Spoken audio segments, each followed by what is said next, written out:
Pada video kali ini, kita kembali akan membahas alur cerita Donghua yang berjudul Scizor 7 atau Killer 7. Cerita akan berfokus pada seorang pria yang bernama Wu Liuqi. Ia adalah asasin paling ditakuti di benua Wuxia. Namun, karena suatu kejadian, ia menjadi kehilangan ingatannya. Film diawali yang memperlihatkan Liuqi sedang dalam misi untuk membunuh seorang target. Di sana, ia berhasil membasmi target dan pasukannya. Setelah berhasil membunuh orang tersebut, lantas ia pun mendapatkan upah yang cukup banyak. Namun, ternyata ada orang yang membayar Liuqi 2 kali lipat untuk membunuh orang itu. Akan tetapi, semua itu hanyalah bayangan saja. Pada kenyataannya, ia hanyalah tukang sup usus di pinggiran jalan.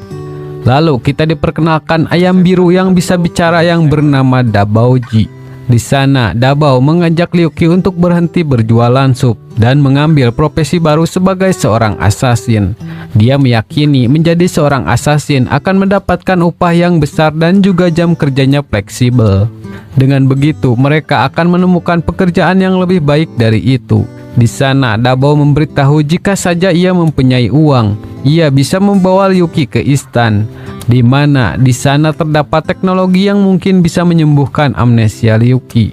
Dabao memberitahu di dunia ini profesi yang tertua adalah menjadi asasin. Di mana ada orang, ada kebencian pula, dan di mana ada kebencian, maka akan ada pembunuh juga. Terdapat 2 tipe utama dari mereka. Yang satu melayani negara, bekerja teratur 8 jam sehari. Terkadang mereka sering dipanggil agen rahasia. Lalu yang lainnya adalah pekerja lepas independen. Kebanyakan dari mereka memiliki kemampuan rata-rata. Namun di peringkat 10 besar, mereka adalah asasin yang jenius. Mereka tidak pernah gagal dalam misi sehingga mendapatkan upah yang besar. Tetapi seorang asasin tidak dapat bekerja pada siang hari. Jadi mereka perlu pekerjaan legal sehingga identitasnya tetap rahasia. Namun di sana Liuqi tidak percaya diri karena ia hanya bisa bermain gunting saja. Ia sama sekali tidak tahu cara membunuh. Kemudian untuk hal itu, Dabao memberinya sebuah buku khusus kilat asasin. Pelajaran pertama adalah telur penyamaran. Pertama-tama, Liuqi harus membayangkan ingin menyamar menjadi apapun. Lempar telurnya dan boom, maka ia akan berubah seperti yang ia inginkan. Namun, hanya penampilannya saja yang berubah. Ia tidak akan mendapatkan skill untuk menyerang. Pelajaran kedua adalah pembunuhan instan. Pelajaran ketiga adalah melarikan diri. Dabao memperkenalkan ayam super cepat yang bernama Xiao Fei. Ia bukanlah ayam biasa, dia adalah ayam terbang. Pelajaran keempat adalah asasin yang dingin. Asasin yang dingin adalah yang tak kenal ampun. Akan tetapi di sana Liuqi sama sekali tidak bisa membunuh seekor binatang, bahkan seekor cacing pun. Meski semua latihannya seperti itu, Dabao tetap memberikannya diploma sebagai tanda peresmian Liuqi menjadi seorang asasin yang terlatih. Dan ia pun langsung memberinya sebuah misi. Misinya adalah untuk memotong rambut pengantin wanita. Orang yang menyewanya adalah mantan pacar si pengantin sendiri. Di saat acara dimulai, Liuqi sudah berada di sana menyamar menjadi seekor babi panggang. Lalu saat akan memotong rambut si pengantin, tidak lama ia melihat cuplikan masa-masa muda kedua pengantin. Dan hal itu membuat Liuqi bertanya, mengapa ia tidak memiliki ingatan akan masa lalu. Namun saat sadar, ternyata yang ia potong adalah rambut si pengantin pria, sehingga hal itu membuat semua orang pun terkejut. Tapi Liuqi melanjutkan misi untuk memotong rambut si pengantin wanita itu, hingga akhirnya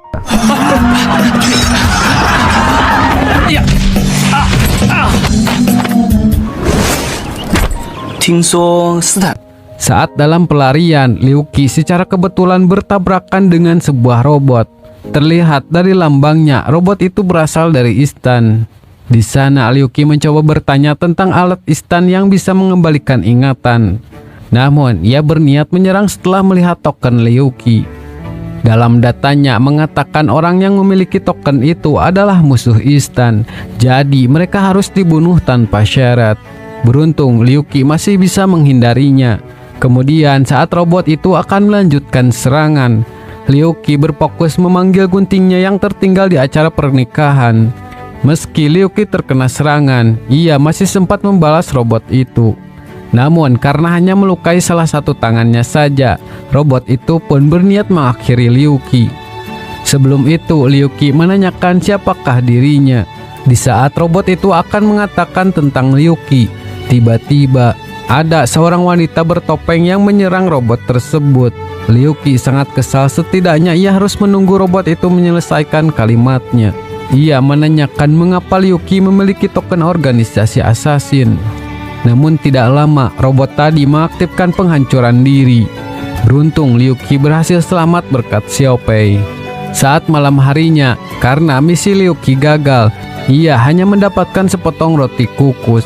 Di sana Liu Qi menanyakan cara menemukan anggota organisasi assassin. Dabao memberitahu organisasi itu sangat tertutup. Hanya mereka saja yang bisa menemukan Liu Qi. Tapi jika Liu Qi masuk ke dalam peringkat 100 teratas, ia yakin beberapa organisasi akan menghubungi Liu Qi untuk mengajaknya bergabung. Setelah kejadian yang dialaminya, Liu Qi memutuskan akan memasuki bisnis assassin. Ia harus masuk ke dalam peringkat 100 besar dan Dabao akan menjadi manajernya. Kemudian toko salon rambut yang mereka sewa akan menjadi markas mereka. Berpindah pada malam hari berikutnya, para suku kucing berkumpul untuk rencana perang dengan suku anjing. Pemimpin suku kucing itu bernama Xiaomi Mao. Kemudian satu kucing memberikan sebuah kartu nama seorang assassin, dan ia adalah Liu Qi. Tidak lama Liu Qi pun datang menemui Xiaomi. Namun di sana ia tidak sengaja menginjak ekornya. Xiaomi langsung memberikan foto target untuk misi Liu Qi, dan targetnya adalah pemimpin suku anjing tersebut. Xiaomi tidak ingin Liu Qi membunuh anjing itu, tapi ia hanya ingin matanya dikeluarkan saja. Sesampainya di depan markas suku anjing, Liu Qi berubah wujudnya menjadi salah satu dari mereka. Pada awalnya keadaan berjalan cukup lancar, namun tiba-tiba kemudian Liu Qi mencoba menghindari semua rintangan hingga ia sampai di tempat pemimpin anjing. Pada awalnya ia sedikit ragu karena anjing itu tidak sama seperti yang dipoto. Para pengawal merasa curiga pada Liu Qi karena mereka tidak pernah melihatnya. Di sana Liu Qi berpura-pura menjadi anjing yang bernama Wu Feng. Namun ia tidak tahu bahwa Wu Feng adalah pemimpin itu sendiri.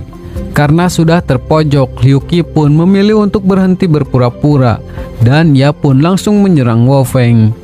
Niat hati ingin menyerang mata Wu Feng, ternyata ia salah mencolok matanya.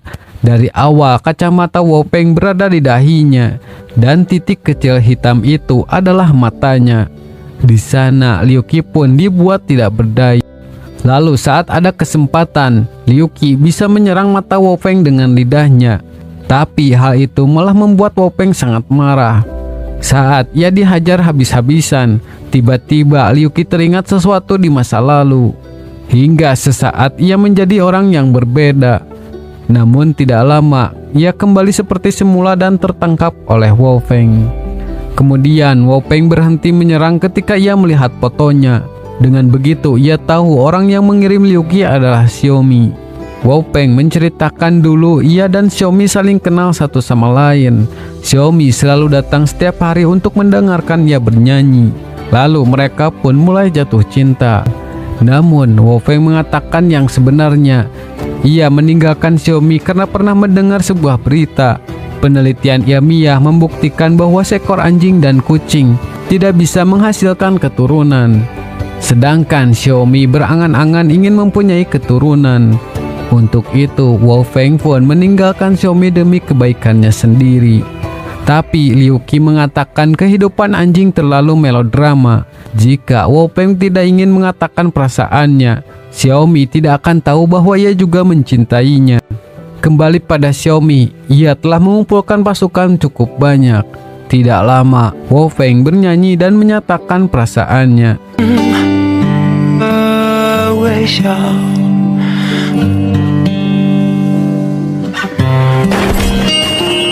小咪咪， 你骗人啊！ Namun pada saat bahagia itu, Asasin wanita kemarin ingin membunuh Wao Feng. Beruntung Xiaomi masih sempat menahannya. Ia adalah asasin peringkat 37 yang bernama Mei Hua Shishan.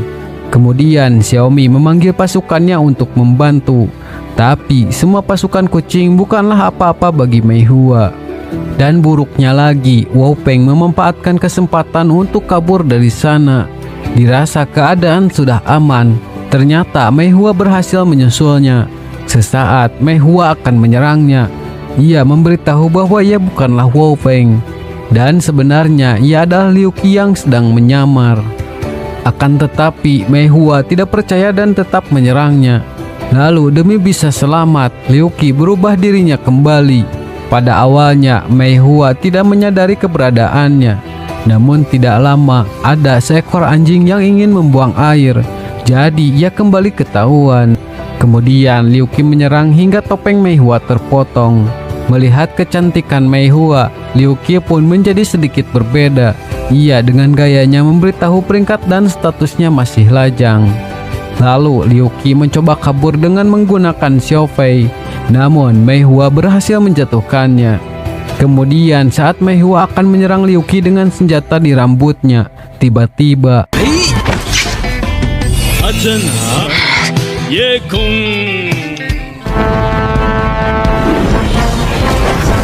tentu saja Mei Hua sangat kesal karena terus dipermainkan oleh Liu Qi. Sekarang ia tidak ragu lagi untuk membunuhnya. Di saat pedang hampir mengenai Liu Qi, tiba-tiba tangan seseorang mematahkan pedangnya. Dan ternyata itu adalah Xiao Fei yang berubah wujud menjadi ayam berotot. Tidak lama Xiaomi juga datang membawa lebih banyak pasukan. Karena sudah terpojok, Mei Hua pun memilih pergi dari sana. Scene berpindah keesokan harinya.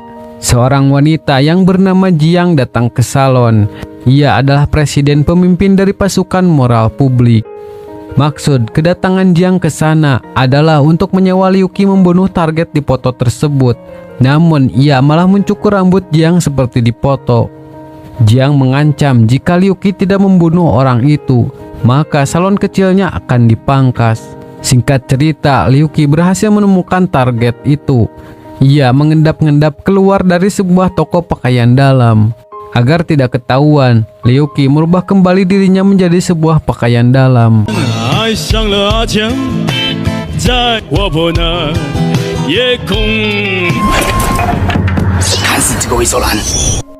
Sesampainya di rumah orang itu, Liu Qi dipajang di sebuah dinding. Di saat ada kesempatan, ia berniat membunuhnya. Akan tetapi, dan sialnya lagi, pria itu ingin mencoba memakainya.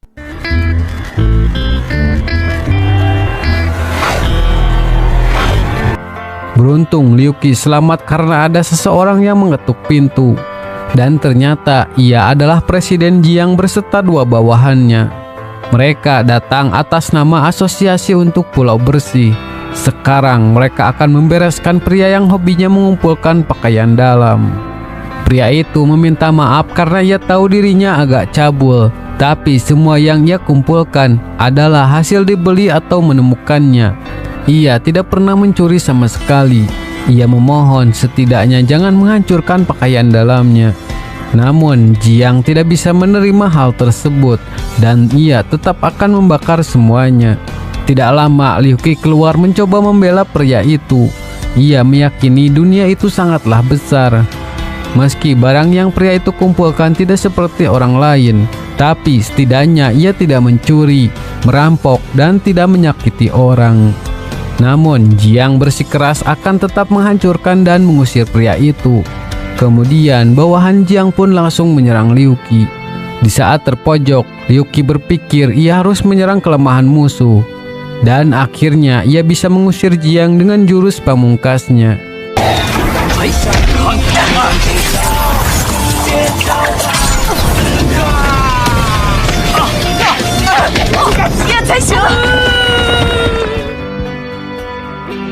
Scene berpindah beberapa hari kemudian, di mana Liu Qi dalam misi untuk membunuh seorang nenek. Terlihat si nenek itu sedang berjualan jeruk segar. Tidak lama ada seorang pria yang ingin mencoba jeruknya. Namun karena jeruknya mahal, pria itu tidak jadi membelinya. Akan tetapi jeruk yang ia makan barusan beratnya persis 1 pon. Untuk itu si nenek meminta pria itu untuk membayar. Tentu saja ia menolak karena dirinya merasa dirampok. Kemudian nenek itu berpura-pura jatuh teraniaya, sehingga membuat orang-orang berkumpul di sana. Dan pria itu pun mau tidak mau jadi membeli semua jeruknya. Setelah si nenek itu pergi, ternyata Liuki sudah berada di sana sejak tadi. Lalu ia pun berniat mengikuti si nenek. Namun tidak lama si nenek menyadari keberadaannya. Pada awalnya Liuki berpikir jika ia tetap tenang, pasti tidak akan terjadi apa-apa. Akan tetapi ia malah babak belur. Nenek itu pun membawanya untuk ia jual nanti. Kemudian ia datang ke sekolah dasar untuk menjemput cucunya. Di saat ada kesempatan, Liuki berniat membunuh nenek tersebut. Namun tiba-tiba di sana ia amat kesakitan karena ditarik oleh mereka. Ia pun merubah kembali wujud asalnya. Akan tetapi nenek itu meminta bayaran karena Liuki telah merusak tasnya. Liuki yang tidak mempunyai uang pun tidak bisa apa-apa. Dengan begitu Liuki menyesal telah mengambil misi tersebut. Beruntung ia bisa selamat karena cucunya telah pulang. Namun nenek itu sangat kesal ketika melihat ada seseorang yang telah memotong rambut cucunya. Dan sialnya lagi, anak itu menunjuk Liuki orang yang telah mencukurnya. Di sana Liuki mengingat saat di salon Dabaoji, ia kedatangan klien yang ia kira ingin memotong rambut anak itu. Tapi sebenarnya pria itu hanya ingin menyewa jasa Liuki untuk membunuh nenek tersebut. Sekarang ia tidak tahu harus berbuat apa lagi. Tidak jauh dari sana, Dabao berniat meneruskan misi Liuki. Ia menyerang anak itu untuk memanfaatkan kelemahan si nenek. Namun anehnya Liuki malah menyelamatkan mereka. Setelah si nenek pulang, terlihat pria yang menyewa Liuki adalah anaknya sendiri.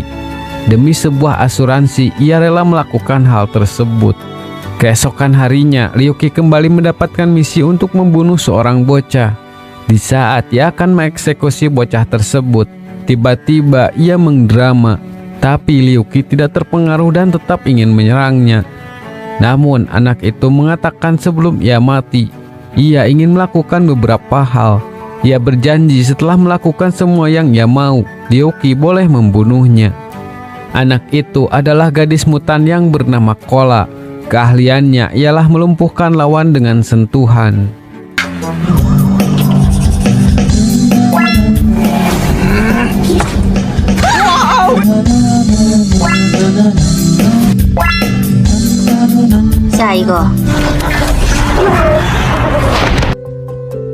Saat sore harinya setelah melakukan semua daftar, Kola menceritakan sekarang ia tidak punya banyak waktu yang tersisa karena ia sedang mengidap kanker.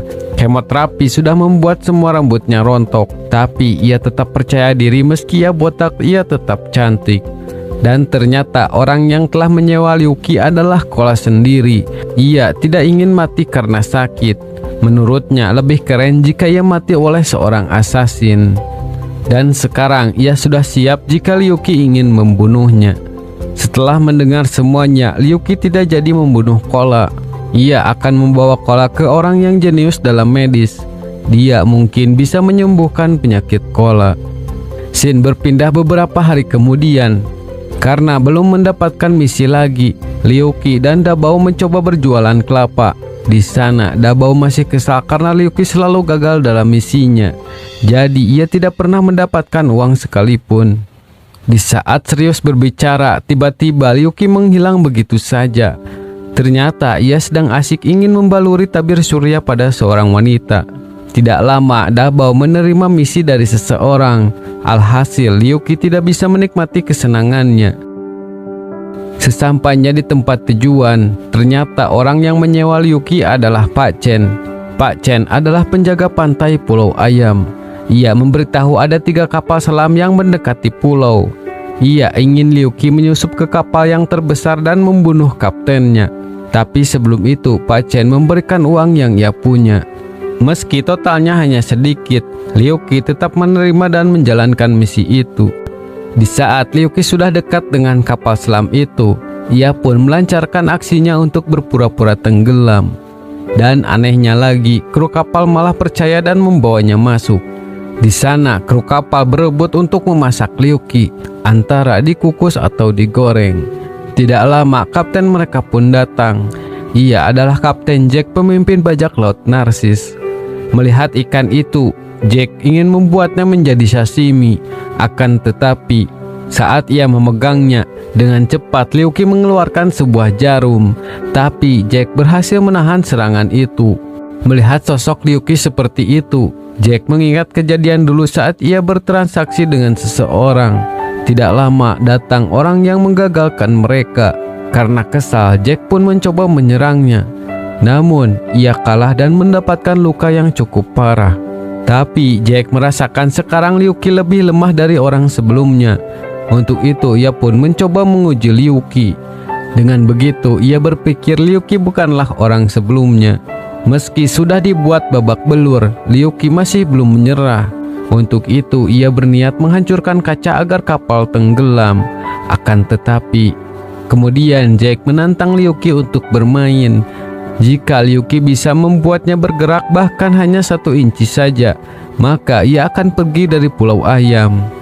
Tentu saja bagi Liu Qi itu hanyalah perkara gampang.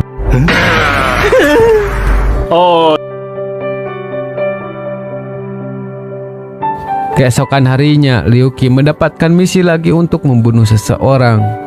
Tidak lama, ia melihat orang sesuai di foto tersebut. Orang yang menyewa mereka adalah istrinya sendiri. Jika Liu Qi melihat suaminya bersama wanita lain, ia ingin Liu Qi memotong anunya. Kemudian untuk mendekati target, ia berubah menjadi seekor kepiting. Akan tetapi pengawal target yang melihatnya langsung menjatuhkannya. Lalu ia pun berubah kembali menjadi mainan bebek. Namun pengawalan orang itu sangatlah ketat. Ia sudah curiga bahwa ada seorang asasin di sana. Tapi beruntungnya ia percaya bahwa Liu Qi adalah mainan. Karena sangat lucu, ia memainkan Liu Qi sampai ingin menggigitnya. Beruntung ia tidak jadi karena harus bekerja bukan bermain. Saat hampir sampai di tempat target, sialnya ia kembali ditemukan oleh pengawal tadi. Pengawal itu bernama Hei Dachun. Ia berada di peringkat pengawal 1736. Dachun memberitahu ia adalah lulusan bodyguard sekolah kejujuran. Di sana Liu Qi dengan percaya diri mengajak Dachun berduel layaknya pria sejati. Duelnya adalah pertarungan ala Hollywood. Aturannya, yang satu memberi pukulan dan satu lagi membalas. Jika ada yang pertama jatuh, maka dia dinyatakan kalah. Ternyata Dachun mempunyai jurus tubuh tak tertembus. Pertarungan mereka berlangsung sampai beberapa hari, hingga orang yang ditargetkan sudah selesai dan berniat pulang. Di saat itu, Liu Qi memanfaatkan kesempatan untuk menyerang targetnya. Namun tiba-tiba, Dachun datang menangkap Liu Qi. Kemudian ia mengeluarkan jurus kunci cinta 7 hari. Penguncian itu sama kuatnya dengan cinta sejati. Kuncian itu tidak akan lepas jika belum lewat 7 hari. Liu Qi mencoba melepaskan Dachun dengan berbagai cara, tapi kunciannya tidak mau terlepas. Hingga akhirnya Liu Qi pun menyerah. Tidak lama, Liu Qi melihat sesuatu yang datang menuju mereka. Ternyata itu adalah sebuah rudal. Di saat ia lari untuk menghindarinya, Dachun melihat banyak orang yang akan menjadi korban di sana. Ia pun terpaksa melepaskan kuncian untuk menahan rudal.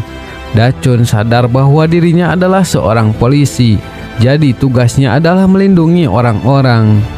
Saat ia tenggelam, ia diselamatkan oleh Xiao Fei. Ternyata itu adalah perbuatan Pangeran Istan.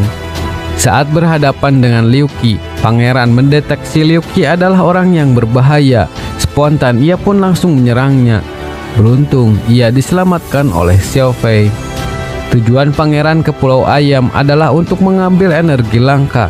Ia akan melepaskan untuk menggunakannya dalam pengembangan teknologi Istan. Kemudian ia memberitahu semua orang untuk segera pergi dari pulau. Karena setelah melepas batu itu, pulau akan hancur dan tenggelam. Tidak lama, Xiaomi datang untuk menghentikan pangeran. Tapi kekuatannya jauh lebih kuat. Wu Peng juga datang untuk menyelamatkan Xiaomi. Namun ternyata ia juga tidak mampu mengalahkan pangeran. Kembali pada Liu Qi, Dabao menyarankan Liu Qi untuk tidak kembali ke sana. Ia memberitahu penduduk istan sangatlah berbahaya. Di dunia ini terdapat 3 kekuatan. Yang ke-1, wilayah seni bela diri bernama Wuxia. Kedua, wilayah teknologi canggih yang bernama Istan. Dan sisanya adalah orang-orang biasa. Penduduk Istan secara fisik mereka lemah, tapi mereka memiliki IQ tinggi. Mereka bisa menghasilkan persenjataan canggih, dan mereka menganggap teknologi sebagai senjata terkuat di dunia. Negara Wuxia adalah musuh utama mereka, karena para penduduk Wuxia selalu mengutamakan seni bela diri. Mereka berpikir seni bela diri di atas segalanya. Selama bertahun-tahun mereka berada dalam konflik tanpa henti, hanya untuk memutuskan seni bela diri atau teknologi yang lebih kuat. Dan mereka orang-orang biasa hanya bisa menyaksikan pertarungan dari kedua kubu. Jika Liu Qi kembali, maka ia hanya akan menemui kematian saja. Tidak lama Dachun mengeluarkan uang untuk menyewa Liu Qi.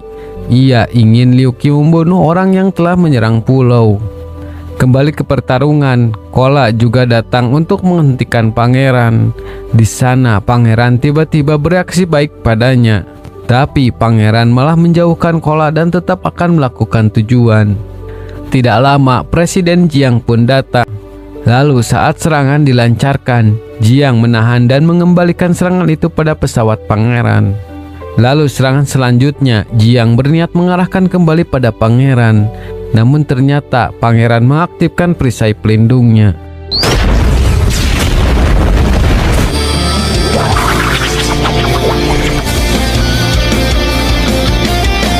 Dan ternyata Jiang diselamatkan oleh Liu Qi. Sekarang giliran Liu Qi yang akan beraksi. Tapi saat ia membuka pedangnya, ia malah kebingungan, pedangnya penuh dengan retakan. Tidak lama Mei Hua datang menahannya. Ia tidak ingin membiarkan pangeran lolos, karena kepala pangeran Istan sangatlah berharga. Ternyata Xiao Pei datang untuk membantu Liu Qi. Lalu mereka pun menyerang secara bersamaan. Namun di sana pangeran menggunakan senjata pamungkasnya yang disebut mode pertarungan penuh. Seketika mereka bertiga mampu dikalahkan dalam sekejap. Ia memanfaatkan kesempatan itu untuk menahan pangeran dengan jurus Dachun. Kemudian Liu Qi menggunakan guntingnya untuk membunuh pangeran. Akan tetapi ia juga terkena serangannya sendiri. Kemudian Xiao Pei mencoba mengobati Liu Qi yang kehilangan kesadaran. Namun sialnya pangeran masih bisa berdiri. Ternyata ia sudah menginstal jantung cadangan pada tubuhnya. Di saat ia akan menghabisi mereka berdua, tidak lama Dabao berhasil datang tepat waktu. Lalu Liu Qi mengingat kejadian saat beberapa asasin memburunya. Ternyata Liu Qi adalah asasin terkuat di Wuxia. Terlihat saat itu ia ingin membawa seorang wanita. Entah apa yang terjadi, tiba-tiba si wanita itu seperti mengkhianatinya. Di saat semua asasin akan menyerang bersamaan, ia menghancurkan pijakan hingga terjatuh ke laut. Dan tiba-tiba ia terbangun dengan aura yang berbeda. Sekarang ia benar-benar bisa menggunakan pedang itu untuk mengalahkan pangeran.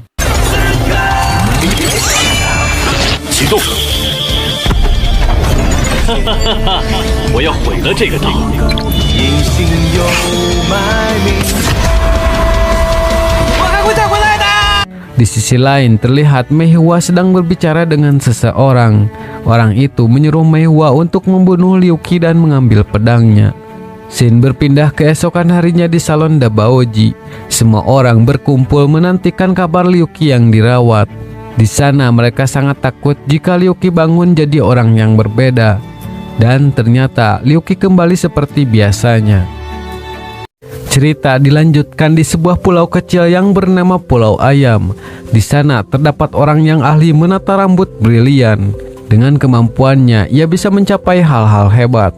Ia memilih sebuah pulau kecil itu untuk membuka jasa potong rambut. Dan inilah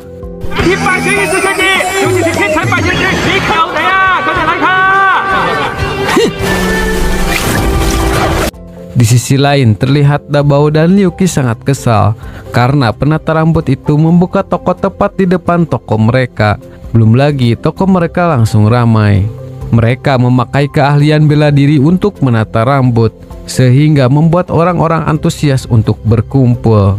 Beralih ke dalam toko, ternyata Liu Qi menyamar menjadi sebuah lampu untuk mengerjai saingannya.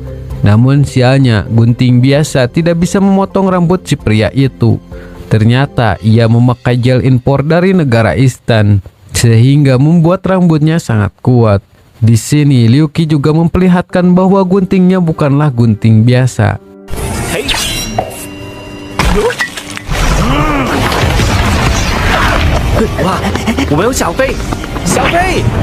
Namun sialnya, ada seekor kucing yang melintas di depan Liu Qi, sehingga kucing itulah yang terbawa oleh Xiao Fei. Dan hasilnya Liu Qi sendirilah yang babak belur. Saat mengobati lukanya, Liu Qi bertanya kapan ia dapat cukup uang untuk perawatannya di Istan. Di sana, Dabao sangat kesal karena itu salah Liu Qi sendiri. Ia tidak pernah berhasil membunuh sehingga tidak mendapatkan uang. Belum lagi sekarang salonnya kalah oleh salon sebelah. Tidak lama Dacun datang ke toko mereka. Saat perawatan, Dacun memberitahu berita dari sumber terpercaya. Sekarang beberapa asasin telah datang ke Pulau Ayam, dan kaptennya memberitahu bahwa Liu Qi adalah salah satunya. Mendengar hal itu, Liu Qi menjadi sedikit panik. Ia menjelaskan di sini ia bekerja dengan layak, hanya mengelola salon saja, tidak ada yang aneh. Tapi kedatangan Dacun ke salon adalah untuk mengajak mereka bekerja sama menangkap para asasin. Dari sini Liu Qi curiga mungkin otak Dacun sedikit oleng setelah terkena misil kemarin. Lalu Dacun memberikan lembaran yang memberitahu imbalan dari setiap kepala. Imbalannya adalah 100.000 yuan. Mengetahui hadiahnya sangat besar, Dabao menjadi bersemangat. Namun Liu Qi sedikit takut untuk pergi, karena yang mereka buru adalah pembunuh kejam yang tak kenal ampun. Tapi untuk masalah itu, Dabao mempunyai senjata rahasia baru. Ia menyebutnya lilin rambut nomor 7. Perlengkapan itu sengaja Dabao buat hanya untuk Liu Qi saja. Selagi target berpikir Liu Qi hanya menata rambut, Liu Qi harus menekan tombol di sampingnya, maka akan keluar jarum 7 yang sangat mematikan. Scene berpindah di mana Liu Qi sudah lelah mencari seorang asasin. Untuk itu ia beristirahat di sebuah toko makanan. Kemudian ia sedikit berbincang-bincang dengan orang yang di depannya. Dan ternyata orang yang berada di depannya adalah seorang asasin. Ia adalah asasin peringkat ke-3346 yang bernama Ahfa. Dengan cepat Liu Qi pun mengeluarkan senjata barunya. Akan tetapi senjatanya hanya mengenai kocokan dadu saja. Namun tiba-tiba, tidak lama pemilik toko sangat terkejut. Ia terkejut karena orang itu belum membayar, dan sebagai gantinya ia menunjuk Liu Qi. Tapi berkat 1000 akalnya, Liu Qi berhasil kabur. Lalu ia pun sampai di sebuah toko bakso yang bernama Bakso Chaosan Autentik. Melihat bakso yang lezat itu, Liu Qi yakin itu adalah buatan tangan. Tiba-tiba si pemilik toko sangat kesal karena mengira Liu Qi mengetahui ia yang sebenarnya. Ternyata ia adalah asasin peringkat 2999. Kemudian Liu Qi berubah menjadi sebuah bakso, dan saat ada waktu, ia tahu bahwa kelemahan orang berotot berada di bagian punggungnya. Tangan mereka yang besar membuat mereka kesusahan mencapainya. Lalu berpindah ke WC umum Pulau Ayam. Saat membuang air kecil, secara kebetulan Liu Qi kembali bertemu dengan seorang asasin. Tapi ia malah berpikir orang itu seperti cosplayer saja. Tentu saja perkataan Liu Qi membuatnya sangat marah. Namun asasin itu bukanlah tandingannya. Setelah dikalahkan, ia sangat frustasi sampai berpikir apakah ia terlalu biasa. Tidak lama saat Liu Qi ingin pulang, terlihat Pak Chen tergeletak di pinggir jalan. Ia telah diserang asasin yang sedang menggoda Kola. Asasin itu menanyakan siapakah pria terkuat di Pulau Ayam. Kola pun menunjukkan orang tersebut, dan orangnya adalah Liu Qi. Liu Qi sangat kesal karena ia mencelakai pria tua dan anak kecil. Karena tidak ingin membuang waktu, asasin itu langsung ingin menguji Liu Qi sebagai orang terkuat di pulau. Ia adalah asasin peringkat 2017 yang bernama Ichiro. Di sana Ichiro melakukan trik curang. Ia telah merubah pedangnya menjadi senjata berpeluru. Namun ternyata Liu Qi masih bisa berdiri. Ia dengan gayanya menangkap peluru hanya dengan gunting. Ichiro sangat kecewa karena ia telah berlatih keras selama ini. Tapi saat berduel ia masih kalah dan ketakutan. Tapi ia keheranan mengapa triknya tidak mempan terhadap Liu Qi. Sebelum Liu Qi pergi, Ichiro menanyakan namanya. Di sana Liu Qi hanya memberitahu bahwa ia hanyalah tukang cukur rambut. Keahliannya adalah poni tembus pandang. Setelah itu, Pak Chen dioperasi di salon Dabaoji. Terlihat ada sebuah batu dari tubuhnya. Dabao sangat yakin batu itu adalah bahan yang terbuat dari Xuanwu. Namun, Dachun menjelaskan itu hanyalah batu ginjal milik Pak Chen. Dan sekarang kondisi Pak Chen mulai membaik. Tidak lama, orang-orang dari salon sebelah kembali menantang Liu Qi untuk berduel. Tapi tiba-tiba,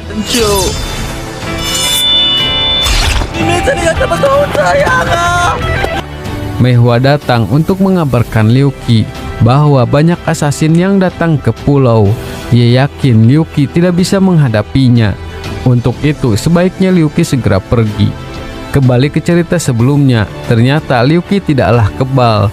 Peluru Ichiro mengenai senjata rahasia Liu Qi, dan agar lebih bergaya, ia memindahkannya pada gunting.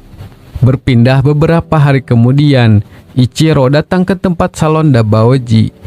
Meski sudah tampil beda, Liu Qi masih tetap mengenalnya. Ichiro memberitahu ia sekarang bekerja paruh waktu di Servan Mart. Lalu ia bertemu dengan seorang gadis dan mulai menyukainya.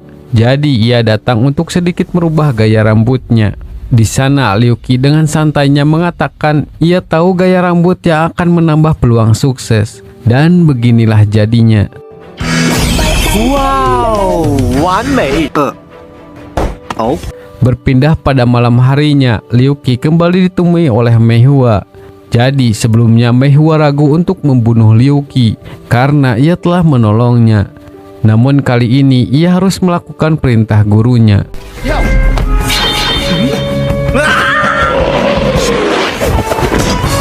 Di sana Liu Qi terus berubah menjadi apapun. Namun karena terlalu sering memakai trik itu, Mei Hua sudah terbiasa melihatnya. Kemudian ia mencoba kabur menggunakan Xiao Fei, tetapi tetap saja pengejarannya sampai di sebuah taman. Di sana Liu Qi menantang Mei Hua untuk berduel. Jika dalam 3 serangan Liu Qi jatuh, maka ia dinyatakan kalah. Jika ia kalah, Mei Hua menginginkan ia untuk keluar dari pulau dan pergi ke tempat yang tidak bisa Mei Hua temukan lagi. Lalu jika Mei Hua kalah, ia akan memberikan kedua pedangnya. Namun Liu Qi tidak menginginkan pedang itu. Yang ia inginkan hanyalah pergi ke pantai berdua dengannya. Tanpa basa-basi, Mei Hua langsung menyerangnya. Dalam sesaat, Liu Qi mengeluarkan telur perubahan. Tidak lama, Liu Qi melihat seseorang di pohon yang ingin menyerang mereka. Kemudian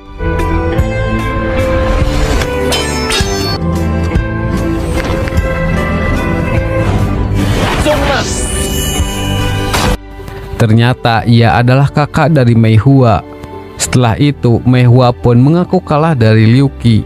Ia memberikan sebuah gulungan yang berisi target pembunuhan, dan orang-orangnya adalah mereka yang pernah bertemu Liu Qi. Mei Hua memberitahu itu adalah cara dari Xuanwu. Mereka menempati tempat dan melaksanakan perintah pembunuhan. Target pertama adalah orang-orang terkuat di pulau. Setelah itu sisanya akan berhenti melawan. Begitulah cara mereka mendapatkan tanah dengan sedikit pertarungan. Butuh bertahun-tahun melatih bela diri yang sangat terampil.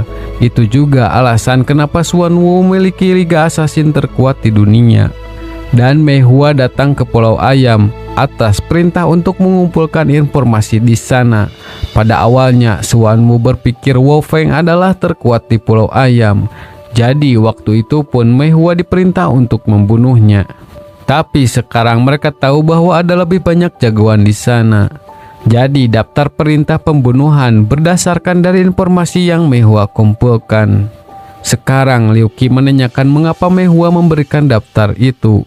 Ia menjelaskan karena tidak bisa membunuh mereka tepat waktu.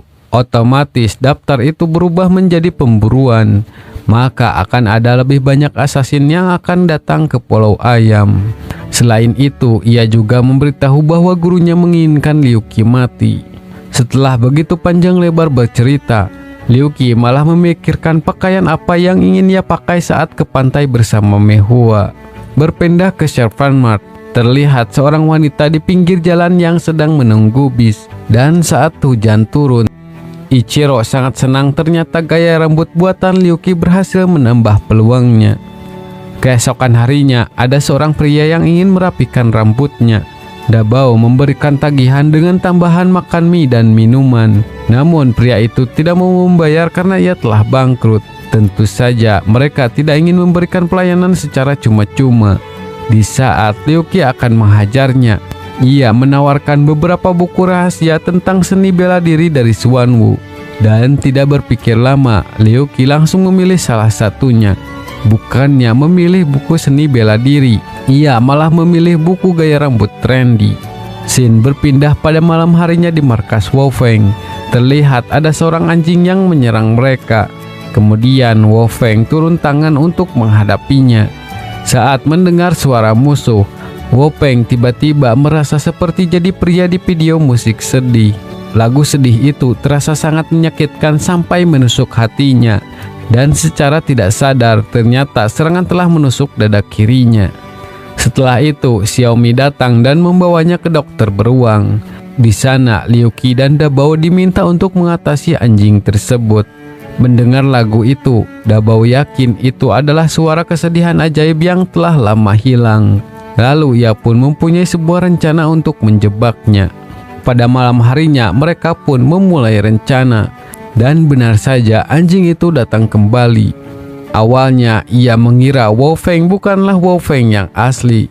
Tapi ternyata itu memanglah Wo Feng. Di sana Liu Qi menyamar menjadi sebuah botol. Kemudian ia menangkap anjing itu dengan kuncian 7 hari. Namun ia masih bisa bergerak dan memainkan lagunya. Sehingga Liu Qi terkena efek seperti pemain utama yang bersedih. Beruntung Dabao berhasil menahan serangan tersebut. Ternyata ia adalah seekor kucing yang bernama Meong Chai. Meong Chai menjelaskan ia melakukan itu hanya karena ia menyukai Xiaomi. Tapi Xiaomi hanya peduli pada Wo Feng saja. Setengah tahun lalu ia meninggalkan Pulau Ayam dan berniat pergi ke tempat yang bernama Dali. Namun seiring mengikuti arus, ia malah sampai di negara Xuanwu. Di sana ia mencari nafkah untuk makan dengan bernyanyi. Tapi beberapa penjahat memukulinya dan mengatakan ia penyanyi yang payah. Tidak lama ada seseorang yang menyelamatkannya. Mereka menyebutnya 9 jari melodi mematikan.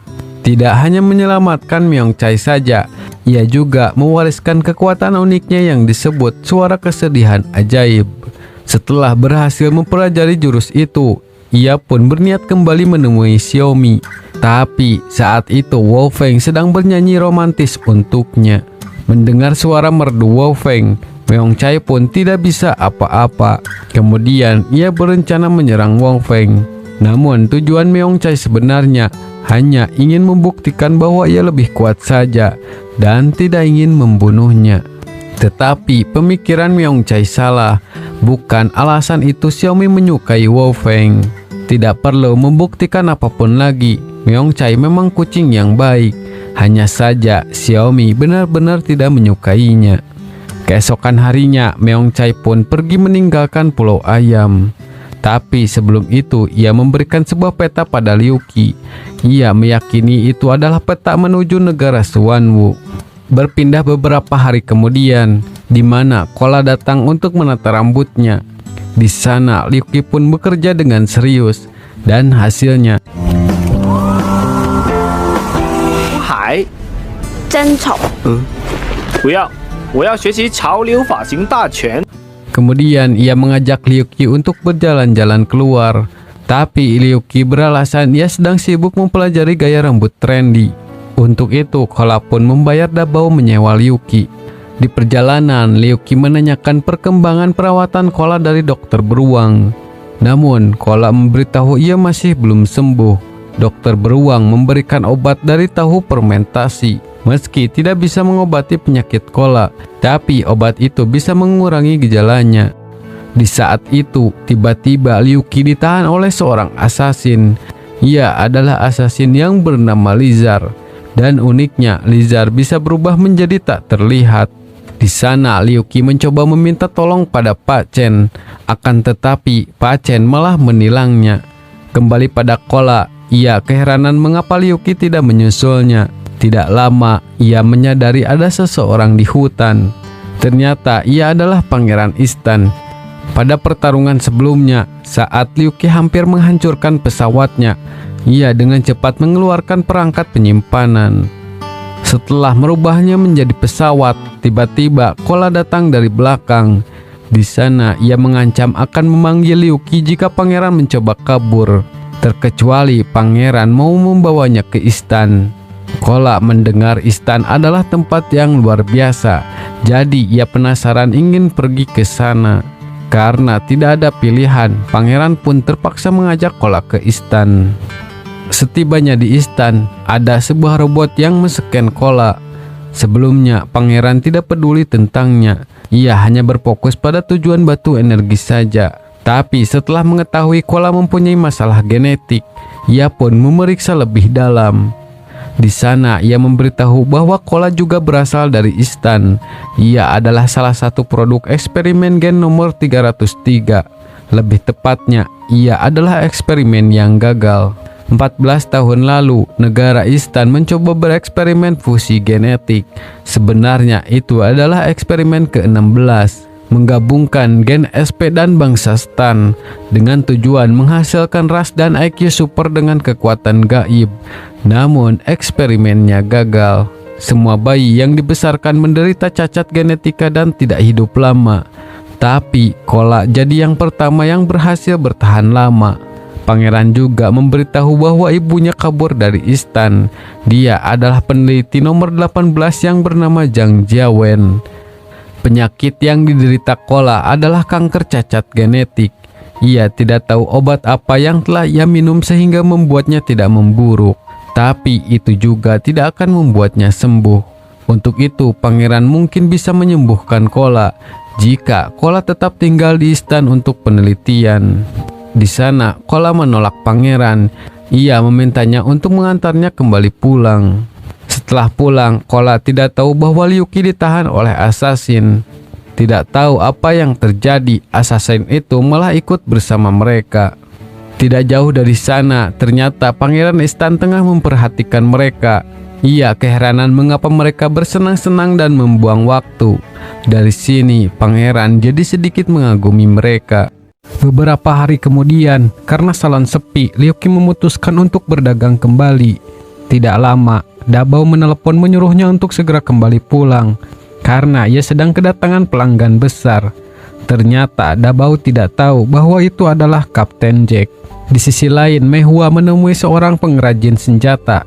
Ia ingin memeriksa pedang itu asli atau tidak. Si penempa itu tahu pedang itu adalah salah satu harta nasional Shenduan yang bernama Belati 1000 bilah. Bilahnya terdiri dari 1000 pecahan besi. Serangannya yang tak terduga membuatnya tak terhentikan. Jika berada di tangan yang tepat, senjata itu adalah senjata yang kuat. Kembali pada Liu Qi, terlihat Kapten Jack menyandra Dabao untuk memaksa Liu Qi bertarung kembali. Pada awalnya, ia tidak mengerti dengan maksud Kapten Jack. Di sana, ia menyiram Dabao dengan bensin dan meletakkan sebuah lilin di talinya. Jika Liu Qi tidak bisa mengalahkannya dalam waktu 10 menit, maka Dabao akan jadi ayam panggang. Kemudian, ia pun mencoba menyerangnya dan mengarahkan pada tali yang mengikat Dabao. Akan tetapi,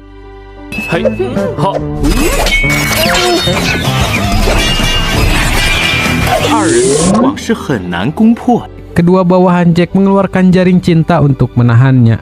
Lalu untuk menghadapi Jack, Liu Qi meningkatkan kecepatan guntingnya hingga 5 kali lipat. Namun, Jack masih dengan mudah menghindarinya. Lalu ia mencoba mengecoh Jack untuk menggunakan jurus kunci 7 hari. Akan tetapi Liu Qi yang lambat bisa dihindari dengan mudah. Kemudian Jack menghajarnya habis-habisan untuk membuatnya terpojok. Ia yakin saat seseorang terpojok, pasti kekuatan sesungguhnya akan keluar. Namun di sini Liu Qi masih tidak ada reaksi apa-apa. Di sisi lain, Mei Hua menyaksikan pertarungan mereka. Ia penasaran dengan kekuatan Liu Qi yang sebenarnya.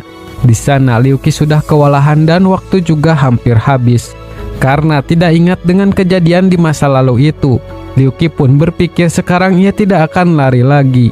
Dan ternyata serangannya ditunjukkan pada dirinya sendiri. Tebasan itu adalah cara ia untuk menebusnya. Melihat Liu Qi nekat melakukan hal itu, Mei Hua pun turun untuk menahan Kapten Jack. Tapi saat Jack melihat pedang 1000 bilah, ia berniat mengambilnya dari Mei Hua. Di saat itu Liu Qi mengingat kejadian yang hampir sama. Tidak lama keluarlah sosok Seven.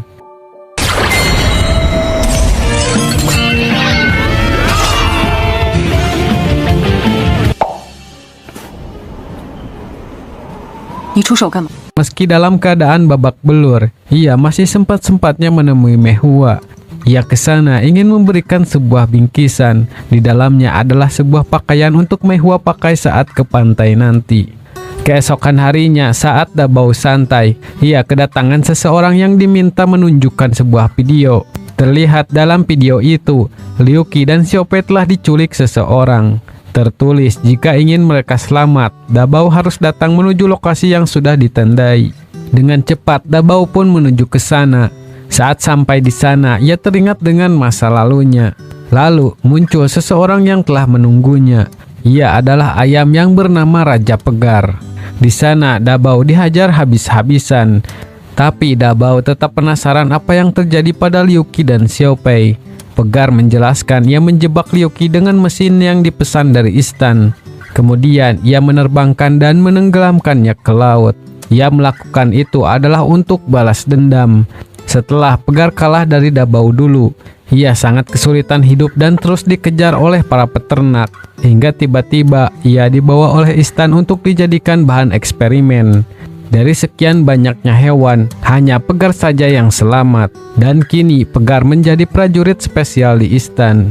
Lalu saat melihat Dabao ada dalam daftar target Xuanwu, betapa senangnya Pegar saat ini bertemu kembali dengan Dabao. Tidak lama Dabao juga menunjukkan kekuatannya. Namun serangannya telah diprediksi oleh Pegar. Hingga akhirnya Dabao kembali seperti semula. Sebelum Pegar menghabisinya, Dabao meminta untuk membiarkan Liu Qi dan Xiaopei tetap hidup. Di sana Pegar malah menertawakannya. Karena dulu Dabao pernah berkata akan membalas dendam pada manusia. Dabao dulu memang takut akan manusia. Bahkan ia menipu Liu Qi untuk jadi pembunuh. Awalnya ia hanya ingin melihat manusia saling membunuh. Tapi saat bersama dengan Liu Qi, ia merasakan sesuatu yang berbeda. Dan ia mulai berhenti untuk balas dendam. Ia bahkan menemukan kebahagiaan dalam hidupnya. Tapi Pegar sangat benci melihat Dabao bahagia. Ia pun berniat menghabisinya sekarang. Tidak lama datang seekor ayam yang menyerang Pegar. Ternyata ia adalah Liu Qi yang menyamar menjadi Dafei. Pegar sangat kebingungan padahal ia melihat mereka dilemparkan. Jadi kejadian itu membuat Liu Qi sampai di kapal Kapten Jack. Dan karena Kapten tidak ingin berurusan lagi dengan Liu Qi, ia pun mengembalikannya. Jadi begitulah ceritanya. Sekarang mereka sangat kesal pada Pegar. Namun Dabao mengajak mereka pulang begitu saja. Sekarang ia hanya ingin mengakhiri semuanya. Setelah pulang, Liu Qi menyarankan Dabao untuk ke dokter beruang. Tapi ia tidak mau karena tidak mampu membayar. Kemudian Liu Qi mengatakan mungkin ingatannya belum pulih. Tapi terkadang-kadang ia mengingat masa lalu. Ia rasa bisa menebak seperti apa dirinya dulu. Namun ia lebih suka kehidupannya yang sekarang. Ia sangat berterima kasih karena Dabao telah menyelamatkannya. Keesokan harinya, pria kemarin datang kembali ke salon. Namun lagi-lagi ia tidak mempunyai uang. Ia memberitahu aliran Qi Liu Qi sangat berantakan. Liu Qi harus mengkonsentrasikan Qi di ujung ubun-ubun. Dengan begitu ia akan bisa memotong udara. Tidak lama ada seseorang yang mengirimkan pesan pada Liu Qi. Dituliskan, temui aku di Pantai Bebek pukul 8 malam. Ditandai oleh Mei Hua. Di sana Liu Qi sangat senang karena akhirnya bisa bersenang-senang dengan Mei Hua. Dan tibalah waktu 8 malam di Pantai Bebek. Tapi Liu Qi merasa sedikit aneh melihat wajah Mei Hua. Dan tiba-tiba ia ditusuk dari belakang. Ternyata ia adalah kakak Mei Hua yang bernama Xi Yi. Ia adalah asasin peringkat ke-88. Di sana Liu Qi tak berdaya karena pisau itu dilapisi racun. Ia pun mulai merasakan pusing dan pandangannya menjadi aneh. Di saat Xi Yi ingin menusuknya lagi, tidak lama Dacun datang ke sana. Ia menanyakan mengapa mereka berduaan di pinggir pantai saat malam. Xi Yi mengingat Dacun adalah salah satu orang yang ada dalam daftar.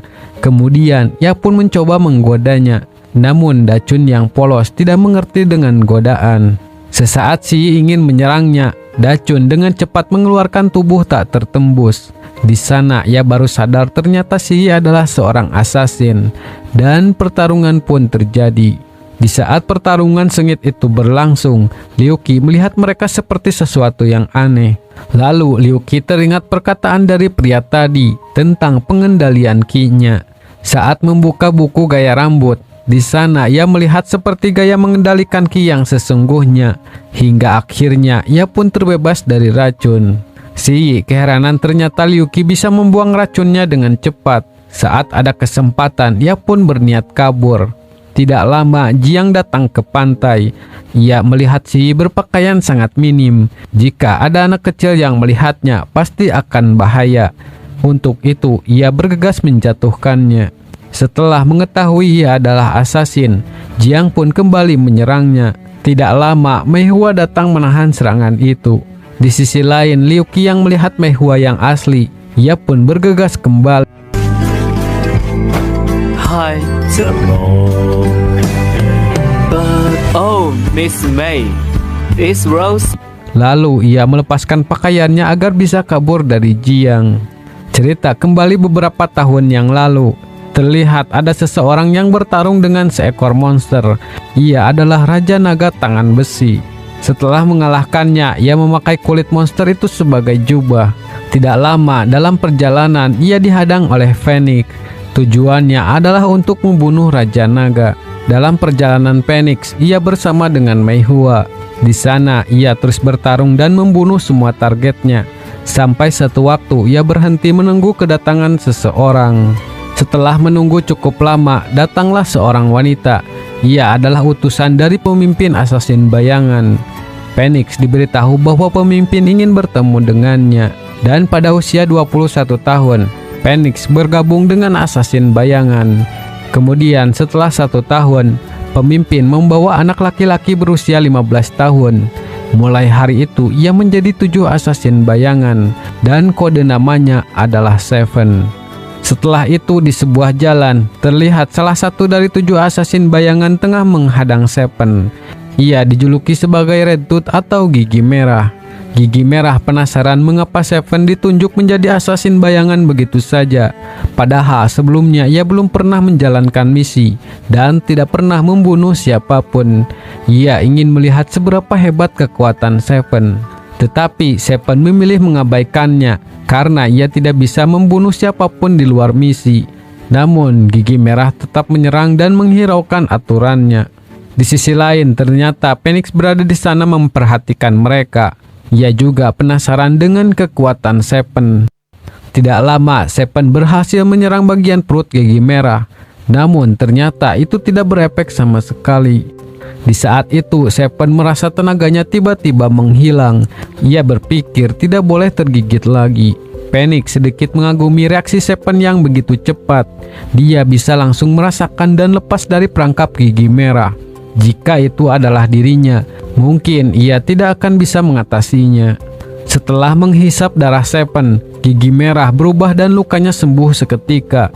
Di saat ia hampir menggigit Seven lagi, tiba-tiba Phoenix turun menghentikannya. Ia memberitahu jika bertarung tidak ada toleransi di dalam liga. Gigi Merah sambil tertawa mengatakan ia hanya ingin menggoda anak baru saja. Kemudian ia menyambut Seven di klub asasin bayangan. Setelah itu, Phoenix mengatakan jika saja Seven mempunyai pedang yang bagus, maka ialah yang akan menang. Lalu Seven menanyakan apa pedang terbaik di dunia. Phoenix pun memberitahu satu-satunya pedang terbaik adalah belati 1000 bilah. Itu adalah harta nasional Senduan.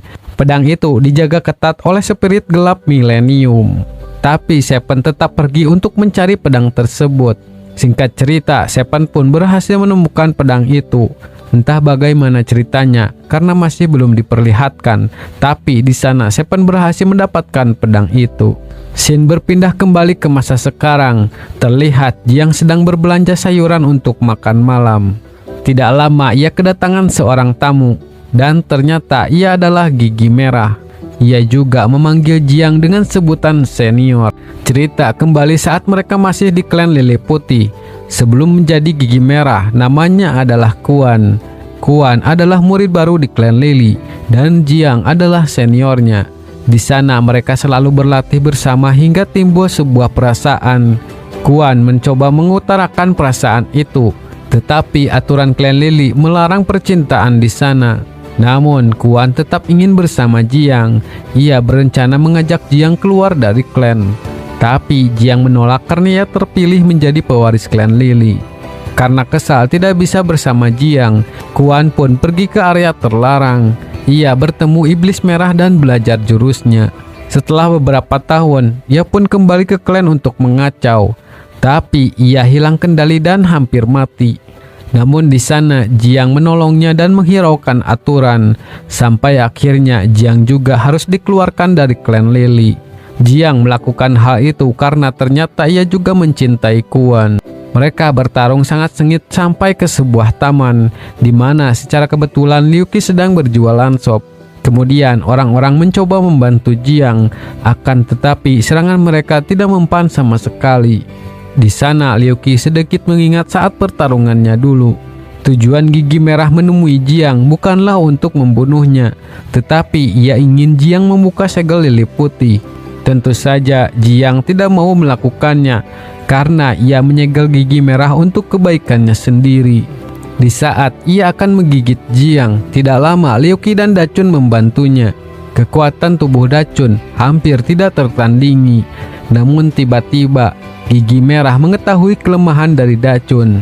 Dengan cepat ia pun menggigitnya dan menjadi lebih kuat. Saat Liu Qi mencoba menahannya, Jiang memberitahu sepertinya ia harus menggunakan kekuatan hebat Lili Surga. Tapi ia membutuhkan bantuan untuk mengaktifkannya, dan caranya adalah berciuman. Di sana Liu Qi sedikit kebingungan untuk melakukan hal itu, dan akhirnya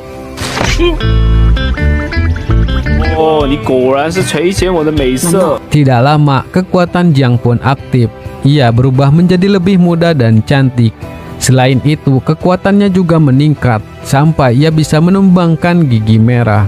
Tidak jauh dari sana, Phoenix dan Mehua tengah memperhatikan mereka. Jiang berhasil memojokkan Gigi Merah. Ia berniat mengeluarkan iblis merah di dalam tubuhnya, tetapi Gigi Merah tidak ingin melepaskan iblis itu. Di sana Jiang merasa kasihan dan menghentikan serangannya. Ia menyarankan Gigi Merah untuk mengeluarkan iblis merah demi kebaikan Kuan. Tapi ia menolak dan malah menyerang orang-orang tak berdosa. Beruntung Jiang masih sempat menahannya. Dan sialnya lagi, Jiang kehabisan kekuatan Lili Surga hingga kembali seperti semula. Di sisi lain, Gigi Merah memanfaatkan kesempatan untuk menyerang Liu Qi. Kemudian saat ia menggigit Liu Qi merasakan rasa sakit yang sama saat dulu. Tidak lama Xiao Pei berubah untuk menjauhkan Gigi Merah. Namun sialnya ia kembali kuat hingga tak tertandingi. Melihat Xiao Pei dilukai, Dabao tidak bisa diam saja. Akan tetapi ia juga bukanlah tandingan Gigi Merah. Lalu Gigi Merah mengancam Jiang, jika ia tidak melepaskan segelnya, maka ia akan menghisap darah Liu Qi sampai habis. Melihat Xiao Pei dan Dabao terluka, ia sangat murka dan keluarlah sosok lain dari dirinya. Ia mengatakan Liu Qi hanya bisa menatap orang-orang di sekitar yang kau bunuh. Ia meminta membangkitkannya dan ia akan menjadi pembunuh terbaik di dunia. Di saat itu, Gigi Merah menyadari bahwa Liu Qi adalah Seven. Ia amat senang karena bertemu lagi dengannya. Tapi tidak lama Phoenix datang menghentikan mereka. Phoenix mengatakan kedatangannya hanyalah untuk melihat duel yang luar biasa. Ia juga membawakan senjata Liu Qi untuk pertarungan sesungguhnya. Namun pertarungan antara assassin bayangan bukanlah untuk tontonan publik. Untuk itu Phoenix mengeluarkan sebuah pelindung.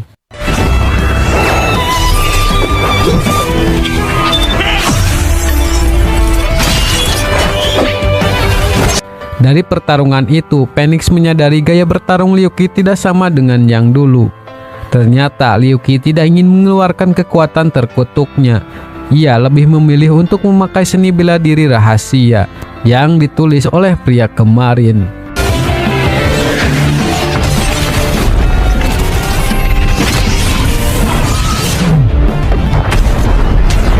Setelah itu Phoenix mengatakan gigi merahlah yang menang.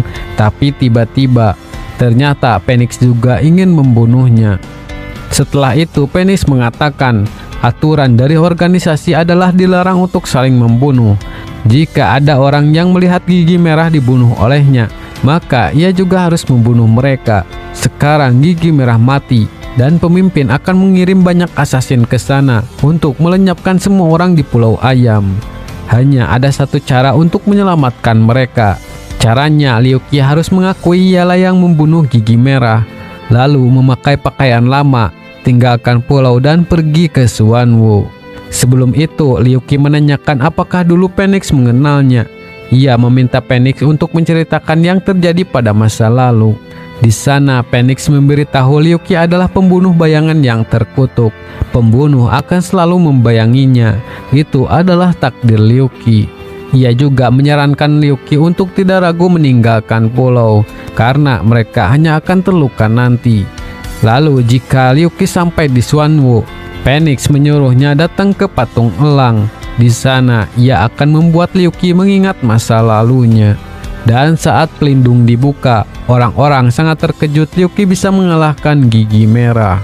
Sebelum berangkat, Liu Qi menghabiskan waktu seharian bersama teman-temannya. Ia memakai pakaiannya yang dulu dan menjadi Seven. Tidak jauh dari sana, bawahan pemimpin melihat Liu Qi sudah pergi dari pulau. Kemudian, ia pun memberitahunya pada pemimpin. Di sana, pemimpin menyuruh untuk menahan misi para assassin. Ia merubah target menjadi Liu Qi dan menawarkan imbalan yang sangat besar. Apapun yang terjadi, ia tidak ingin melihat Liu Qi masih hidup. Scene berpindah di mana Liu Qi sedang dikejar oleh assassin lain, dan ternyata itu hanyalah mimpi Dabao saja. Ia pun bergegas mencari Liu Qi ke salon, namun ternyata ia sudah pergi meninggalkan pulau. Kemudian Dabao pun berniat menyusul Liu Qi ke Xuanwu. Di sisi lain, dalam perjalanan Liu Qi, agar bisa makan, ia berburu ikan dengan merubah dirinya menjadi ikan. Tapi tidak lama, ada ikan besar yang memakannya. Namun Liu Qi berhasil membuat ikan itu menjadi makanan. Tidak lama, ia melihat sebuah pulau. Ia mengira akhirnya sampai di Xuanwu. Ia pun mempercepat laju rakitnya. Sesampainya di sana, Liu Qi kebingungan sambil melihat peta, karena Meong Chai memberikan peta yang salah. Tapi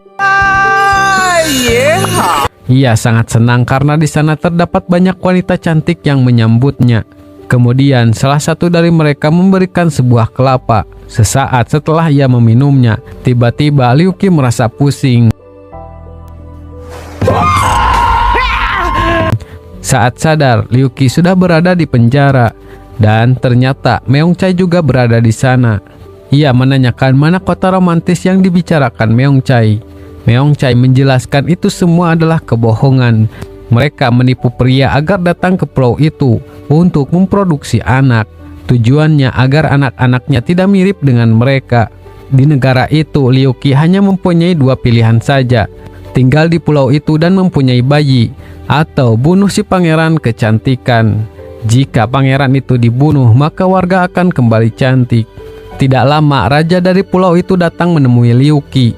Ia memberitahu mereka mengedarkan pamflet untuk mencari pria yang bisa membantu mengalahkan pangeran kecantikan. Jika Liu Qi bisa mengalahkannya, maka ia akan menikahkan Liu Qi dengan anaknya yang sangat cantik. Tidak lama, terlihat seseorang tengah menangis. Ia telah gagal membunuh pangeran kecantikan. Meongcai memperlihatkan fotonya sebelum ia menjadi seperti itu. Raja memberitahu cermin pangeran kecantikan bisa membuat muka seseorang menjadi seperti dirinya. Begitu terkutuk, mustahil akan bisa mengalahkannya. Liu Qi mencoba menanyakan bagaimana jika ia tidak ingin membunuh pangeran kecantikan, dan seperti inilah jawabannya. Tentu saja Liu Qi tidak ingin mendekah di sana. Tidak lama penjara kedatangan orang baru. Liu Qi dan Meongcai sangat senang mungkin orang itu bisa membantu mereka. Namun ternyata ia adalah Dabao dan Xiao Fei. Tapi Dabao selalu mempunyai rencana untuk menyelesaikan masalah. Ia merubah dirinya menjadi sebuah gitar. Lalu dimulailah misi mereka untuk membunuh pangeran kecantikan. Sesampainya di tempat pangeran, mereka sangat penasaran dengan wajahnya. Dan ternyata di saat itu serangan pangeran mengenai Meongcai. Seketika Meongcai jadi tidak bisa mengendalikan tubuhnya. Tidak lama pangeran mengeluarkan cermin 1000 wajah. Cermin itu bisa memancarkan ke berbagai arah. Tapi di sana Liu Qi berhasil menahannya.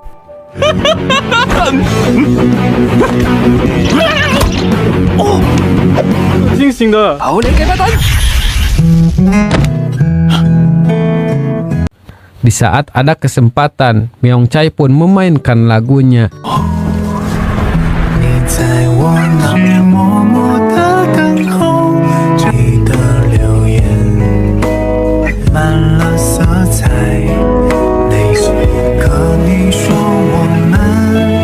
Akhirnya mereka pun berhasil menangkap pangeran kecantikan. Liu Qi menanyakan bagaimana cara membatalkan kutukannya. Ia memberitahu mudah saja membatalkan kutukan itu. Cukup hanya mencium orang lain maka kutukan akan menghilang. Dan akhirnya semua orang pun kembali seperti semula. Kemudian Liu Qi mendapatkan imbalan seperti yang ia inginkan, yaitu sebuah rakit yang sama seperti miliknya. Sedangkan setelah kembali, putri raja itu sangatlah cantik. Setelah itu dalam perjalanan, Dabao memarahi Liu Qi karena ia pergi tanpa pamit. Cerita kembali ke Pulau Ayam. Saat Dachun sedang latihan di pinggir pantai, tidak lama Xi Yi datang dan menggodanya. Tetapi tetap saja Dachun tetap polos seperti biasanya. Di sana Xi Yi menjelaskan ia hanya ingin menyewa jasa Dachun saja. Tapi Dachun menolak karena ia adalah seorang penjahat. Xi Yi amat kebingungan dengan sikap polos Dachun. Meski ia telah merayu dan memberinya sejumlah uang, tetapi Dachun tetap menolaknya. Kemudian Xi Yi pun mengarang cerita sedih. Ia mengarang bahwa keluarganya telah ditangkap oleh asasin. Dan ternyata Dachun mengambil uangnya. Di sana Xi Yi berpikir semua orang sama saja, selalu termotivasi oleh uang. Tapi ternyata Dachun mengembalikan uang itu. Ia tidak seperti yang dipikirkan Xi Yi. Ia tetap jujur menerima tugas dengan tarifnya sendiri. Tarif pengawalannya adalah 150 yuan per hari. Jika tidak disediakan makanan, maka tambah 8 yuan. Lalu jika Xi Yi terluka saat ia bertugas, maka uangnya akan dikembalikan. Tugas Dachun adalah mengantar Xi Yi ke Pila Gunung Bunga Pren. Tempatnya adalah di negara Xuanwu. Dalam perjalanan, Xi Yi memberitahu penjagaan Xuanwu sangatlah ketat. Orang asing tanpa visa tidak akan diperbolehkan masuk. Untuk itu, ia membawa Dachun lewat terowongan rahasia. Saat istirahat untuk makan, Dachun dengan sigap memeriksa makanannya. Kemudian Xi Yi mengajaknya untuk makan bersama. Tetapi Dachun menolak karena orang sangat lemah saat makan. Ia harus melindunginya agar Xi Yi bisa menikmati makanannya. Tidak lama ada seseorang yang menggoda Xi Yi. Lalu Xi Yi berpikir untuk memancing keributan demi bisa melihat kemampuan dari Dachun. Tentu saja Dachun dengan sigap menahan orang itu. Namun tiba-tiba sekte burung terbang datang menahan Dachun. Saat ada kesempatan, Xi Yi malah berniat kabur dari sana. Tetapi ia tertangkap dan dibawa oleh mereka.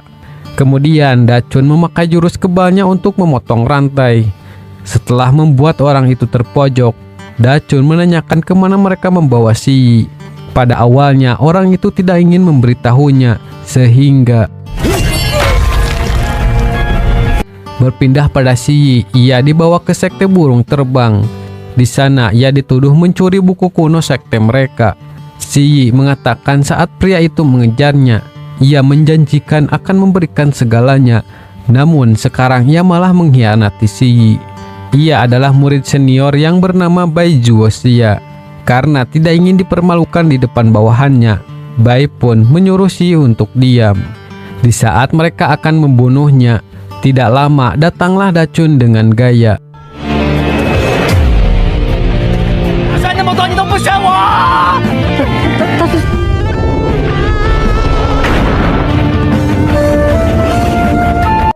Ia sangat murka melihat Si Yi terluka parah oleh mereka.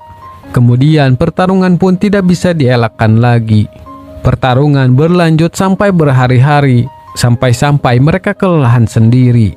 Tapi ada saat di mana Dachun akhirnya menerima luka karena diserang bertubi-tubi. Setelah lamanya bertarung, kepala Dachun pun terluka. Melihat kekebalannya habis, Bai pun barulah turun tangan. Meski kekuatannya habis, Dachun masih mempunyai cara untuk mengalahkannya. Saat berada di ketinggian, Dachun memakai jurus kuncian 7 hari, sehingga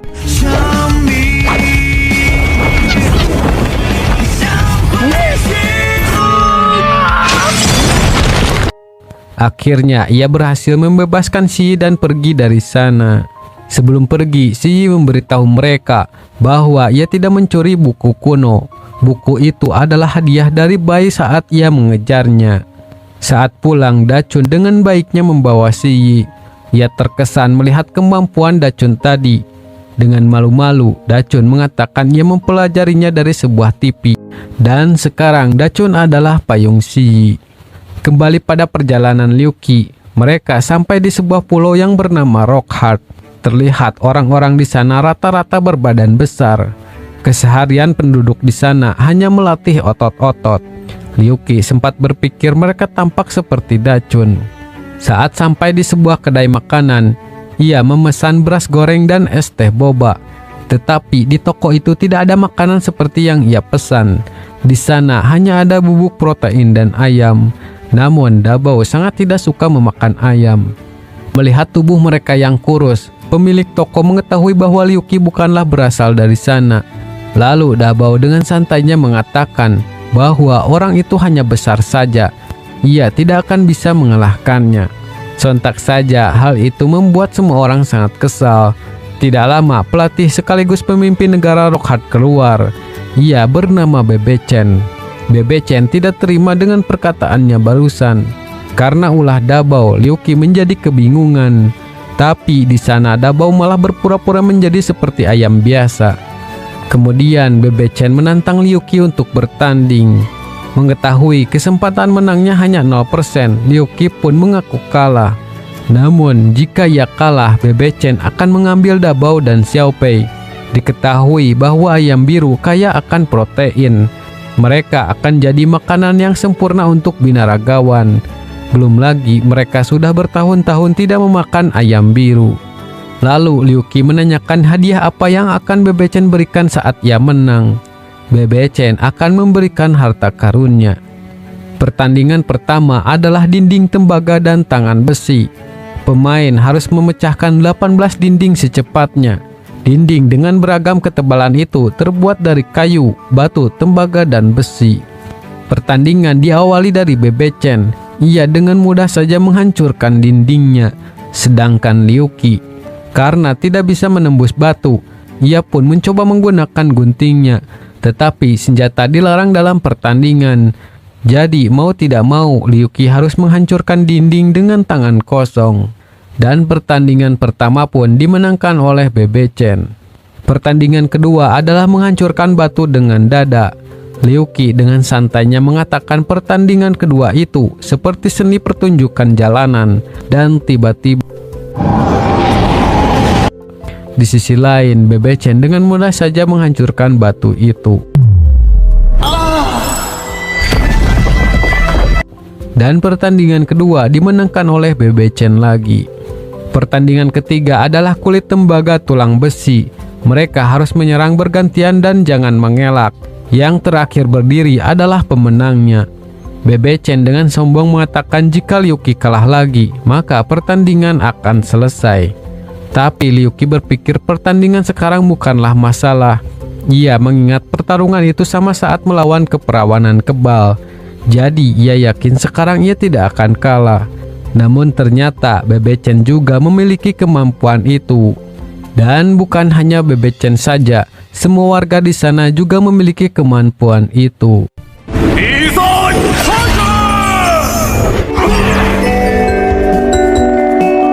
Di saat itu Liu Qi berpikir pertandingannya sangat tidak adil. Dan pertandingan pun dimulai. Di sana ternyata Bebe Chen juga mengenal Da Chun. Dulu Da Chun adalah salah satu warga di sana.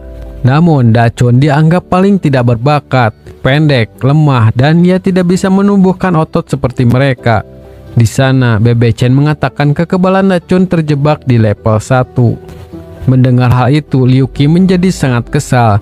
Ia akan membuktikan bahwa ia akan mengalahkan Bebe Chen hanya dengan satu pukulan saja. Pada awalnya, Bebe Chen tidak percaya dengan hal itu. Ia mengatakan jika Liu Qi bisa, maka Bebe Chen akan mengaku kalah. Ternyata Liu Qi menggunakan teknik yang Gigi Merah lakukan sebelumnya. Penonton sedikit kebingungan karena pelatih mereka telah ditumbangkan. Karena tidak ingin dipermalukan di depan penduduknya, Bebe Chen kembali melatih otot-otot hingga kembali seperti semula. Di sana, ia pun langsung menyerang Liu Qi lagi. Akan tetapi, Liu Qi bertahan dari serangan itu. Ia memberitahu sekarang kekebalan Da Chun sudah mencapai level 7. Da Chun yang ia kenal sangatlah pekerja keras.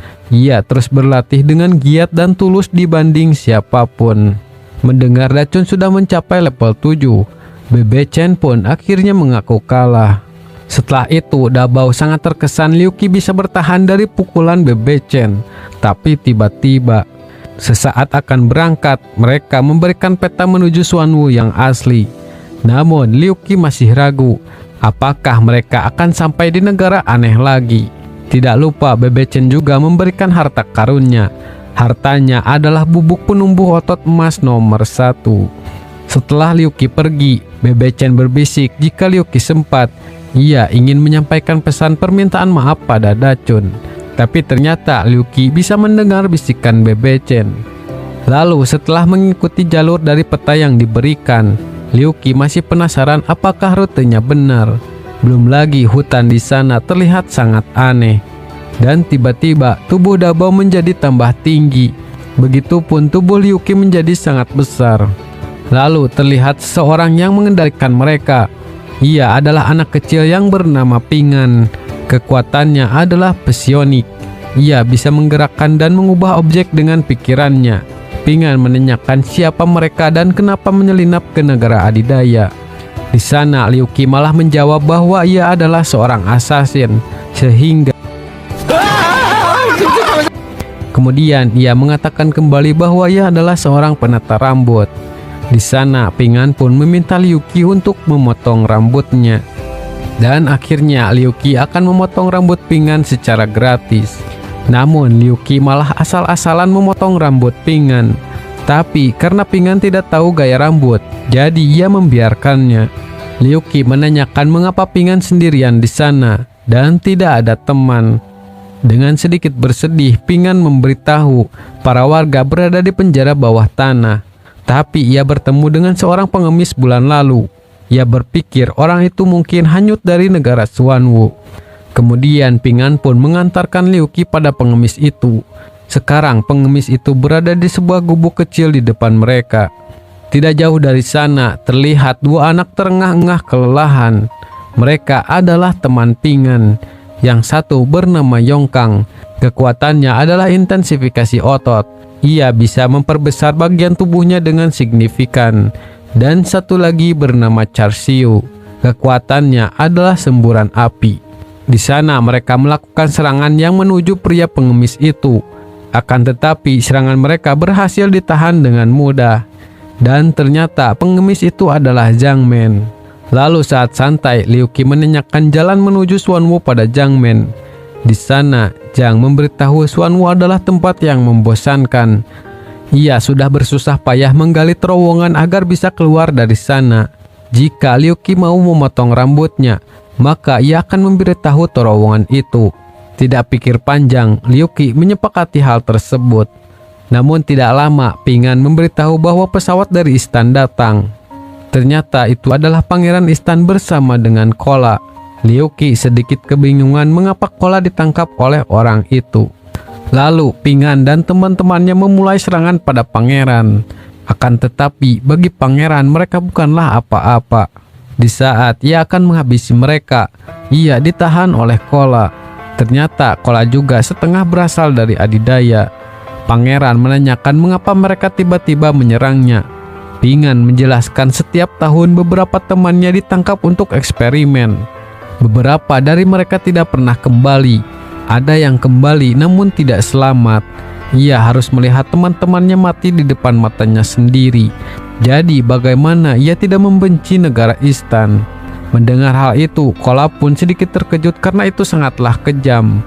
Pangeran mengingat dulu mereka ingin meneliti kekuatan super demi kemajuan sains dan teknologi. Dengan begitu dibutuhkan sebuah pengorbanan. Jadi ia berpikir itu tidak masalah baginya. Kola dengan kesal mengatakan mengapa ia tidak bereksperimen dengan warganya sendiri. Pangeran memberitahu bahwa warga Istan sendiri pun menjadi korban eksperimen. Tidak lama Liu Qi keluar untuk menghentikan basa-basinya. Ia akan menghajar pangeran karena telah menculik Kola. Tapi Kola memberitahu bahwa ia tidak diculik. Ia sendirilah yang meminta pangeran untuk membawanya ke adidaya. Lalu pangeran menjauhkan Kola untuk kembali melanjutkan pertarungan dulu. Ping An dan teman-temannya juga berniat menyerang pangeran. Lalu mereka pun bekerja sama untuk menjatuhkan.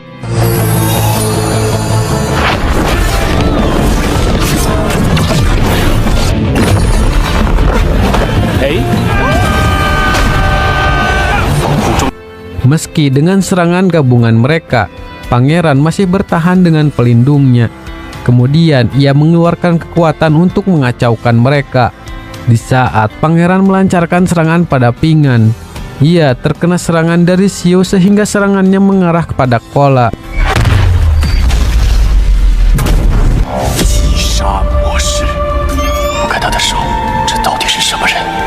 Karena kesal, pangeran pun mengeluarkan mode pembunuh untuk menghabisi Xiu.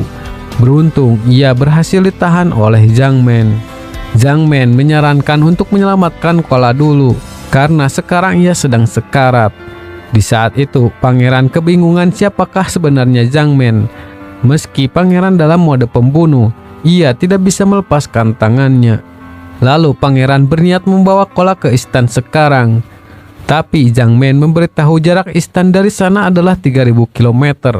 Jika memaksakan diri, maka akan terlambat menyelamatkan Kola. Kemudian Ping An menyarankan untuk membawa Kola ke penjara bawah tanah. Penyihir dari sekte penyembuh mungkin bisa menyembuhkannya. Namun orang asing dilarang masuk ke dalam sana, terutama orang dari Istan. Pangeran juga sangat khawatir pada Kola. Ia mengancam jika mereka tidak bisa menyelamatkan Kola, maka ia akan meratakan negara adidaya. Di sore harinya saat menunggu keadaan Kola, pangeran kepikiran dengan perkataan Ping An. Ia berpikir mungkin tindakannya memang salah. Tidak lama Ping An datang bersama penyihir. Ia adalah penyihir mutan yang bernama Akso. Ia memberitahu Kola mengalami cedera berat dan juga karena kelainan genetiknya, jadi itu menyulitkan pemulihannya. Organ yang rusak juga tidak bisa diperbaiki. Kemampuan penyihir hanya bisa menjaga Kola agar tetap hidup. Untuk menyembuhkannya, penyihir butuh obat ajaib dari negara Senong. Obatnya adalah salep giok hitam. Dabao mendengar negara itu sangat mahir membuat obat. Mereka juga mempunyai banyak dokter yang tersohor. Lalu pangeran siap mencari obat itu dengan pesawatnya. Menurut GPS-nya, perjalanan ke sana memakai pesawat memakan waktu 1 hari. Dan jika berjalan kaki, maka akan memakan waktu 1 bulan. Penyihir memberitahu warga Senong sangat esentrik dan sulit ditemukan. Pangeran yang sombong dan sangat kejam. Kemungkinan besar ia tidak akan dapat salepnya. Di saat perbincangan serius itu, tiba-tiba Zhang Men memberitahu ia punya 1 kilogram salep giok di rumahnya. Tapi rumahnya berada di Suwanwu. Namun dengan melewati terowongan yang ia buat, maka mereka akan sampai dalam 2 jam saja. Jalur itu sangat cepat dibanding dengan kereta cepat. Lalu Zhang Men pun membawa Liu Qi ke depan terowongan itu. Ia memberitahu jika Liu Qi sudah mendapatkan salapnya, ia harus kembali ke terowongan pada pukul 3 sore. Maka Zhang Men akan menariknya kembali, sehingga mereka bisa memakai obat itu malam ini juga. Sebelum pergi, ia menanyakan mengapa Zhang Men tidak ikut. Ia mengatakan jika ia kembali ke sana, maka orang-orang di sana akan memaksanya kembali bekerja. Untuk itu, ia lebih memilih di penjara. Lalu, ia pun memberikan alamat rumahnya. 2 jam kemudian, akhirnya mereka sampai di bagian lain negara Xuanwu. Tapi secara kebetulan, Liu Qi terkena serangan orang. Mereka tiba-tiba berhenti setelah melihat token assassin Liu Qi. Tapi melihat Liu Qi yang seperti itu, pemimpin yakin ia bukanlah assassin bayangan. Di saat ia mencoba menyerangnya, beruntung orang tadi membantu Liu Qi. Pria itu bernama Ouyang Zhan. Keahliannya adalah kungfu jempolan. Setelah itu mereka menanyakan alamat pada Ouyang. Ia memberitahu rumahnya berada tepat di atas mereka. Liu Qi menanyakan apakah di sana tersedia eskalator. Namun Ouyang memberitahu mereka tidak mempunyai benda seperti itu. Liu Qi harus menggunakan lompatan akrobatis atau menaiki tangga. Kemudian Liu Qi berniat memakai Xiaopai untuk terbang. Akan tetapi karena masih cedera, ia tidak bisa terbang. Dan mau tidak mau, Liu Qi pun harus naik tangga. Sesampainya di atas, mereka sangat terkejut melihat pemandangannya. Namun Liu Qi merasa tidak asing dengan tempat itu. Kemudian mereka mencoba berbicara pada penjaga rumah.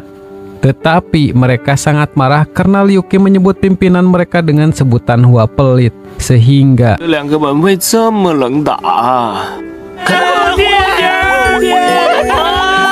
mereka berhasil dengan menyamar menjadi burung.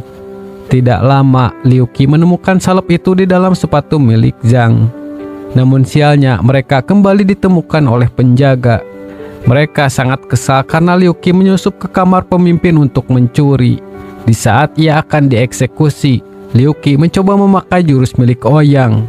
Tetapi ia menotok titik yang salah. Tidak lama, Ouyang datang menyelamatkan mereka. Ia rela menahan kedua penjaga agar Liu Qi bisa kabur. Sebelum pergi, ia mengembalikan tokennya. Saat mereka sampai di lubang terowongan, Liu Qi menyuruh Dabao untuk masuk duluan bersama obatnya. Ternyata ia berniat pergi tanpa Dabao dan Xiaopai, karena ia tidak ingin membahayakan mereka berdua. Setelah itu, ia bertanya-tanya pada orang arah menuju patung elang.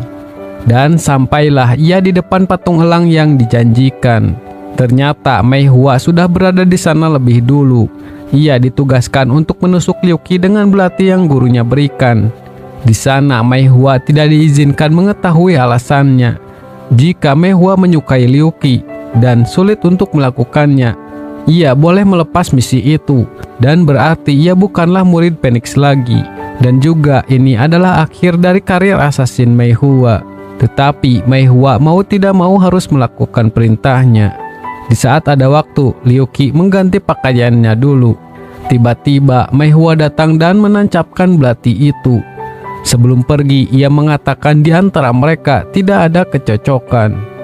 Terlihat Mei Hua sedikit gelisah mengenai alasan mengapa ia harus membunuh Liu Qi.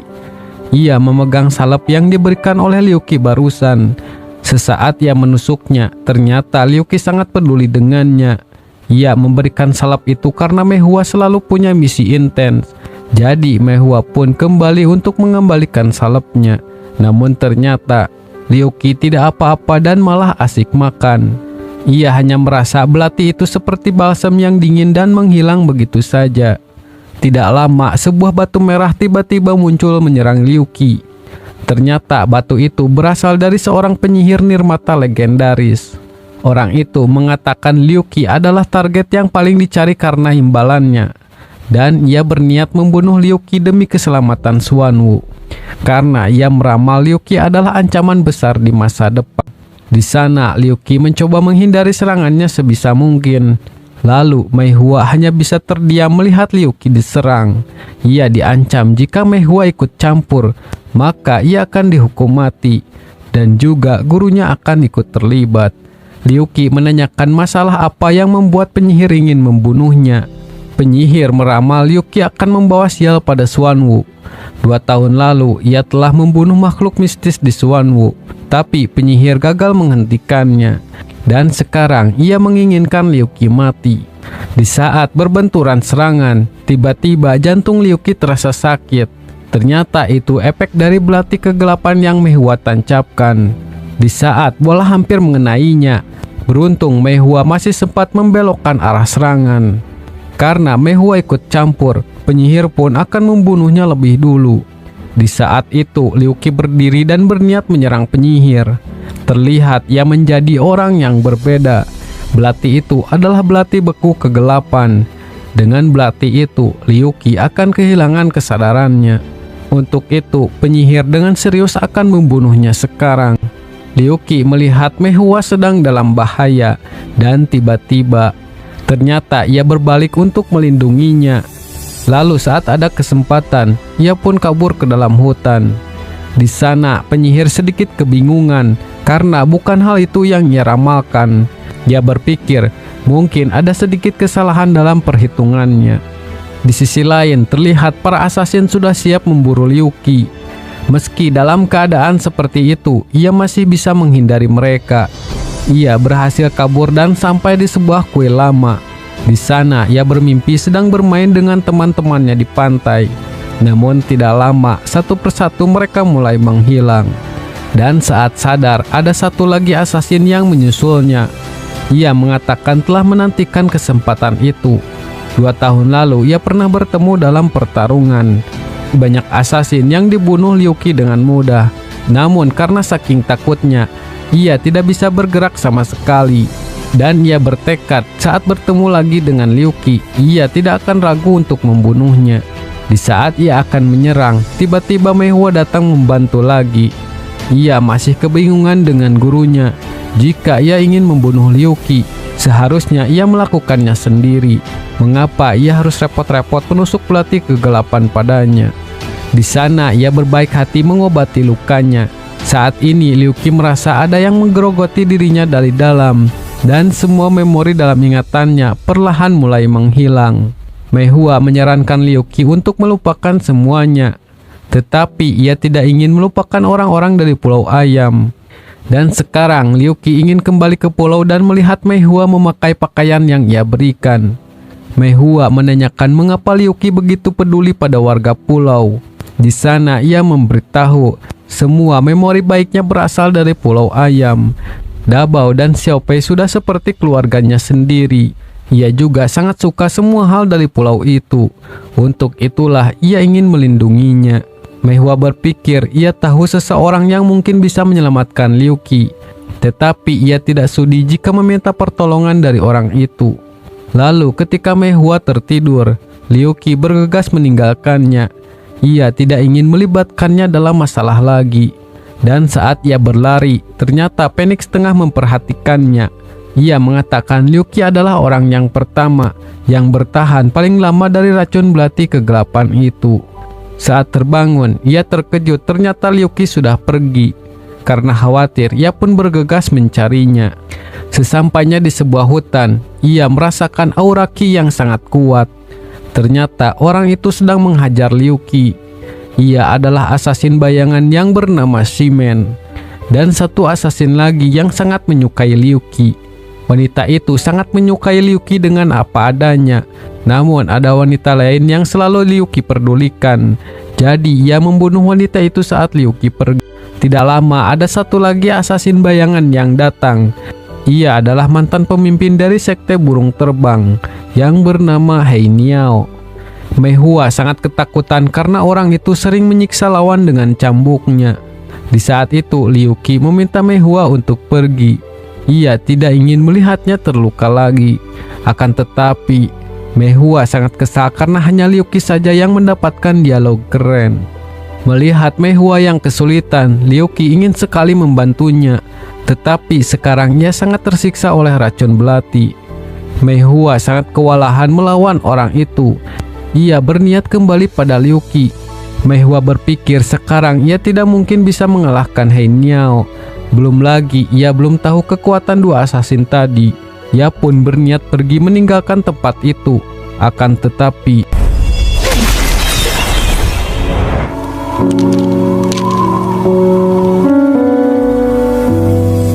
kungfu Hainiao sangatlah kuat dan mudah dipelajari.